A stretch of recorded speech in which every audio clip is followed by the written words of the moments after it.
Hi, my name is Kenyatta. I'm the author of the Family Tree Toolkit and a host on Genealogy Roadshow on PBS. Today we're going to talk about tracking the enslaver as well as tracking your enslaved family in parallel.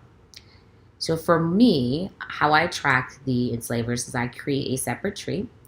And with that tree, I use any documentation that I might find on them and attach it to that tree as proof or as evidence or something to explore as it relates to my family. That documentation can include anything from probate records. Within a probate record, there could be wills, guardianships, bonds, inventories, accountings, all those different types of documentation. Deeds is another source as well. One of my favorite things to use, a favorite resource, are manuscript collections, because I feel that a lot of families donate records to libraries and historical societies for preservation, which is extremely important and useful for us in tracking our family history. So I'm able to capture all of that in a separate tree that keeps it nice and clean. Whereas I have the last enslaver, and then I have my family tree.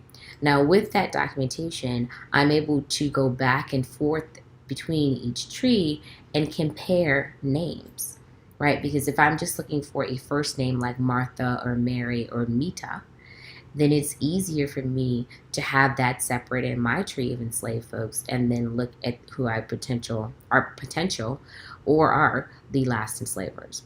So I encourage you to create two separate trees when you're tracking your enslaved family members. Now, as you go through this process, you may end up with a number of trees for enslavers, and it could be a bit confusing.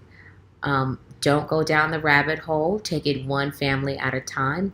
But it's important to have that because slaves were property. As property, those were records were generated. Those records that were generated were attached to those enslavers. So having a tree for the enslaver as well as having a tree for your family member and walking in parallel will make it easier for you to find your people. So good luck with your research.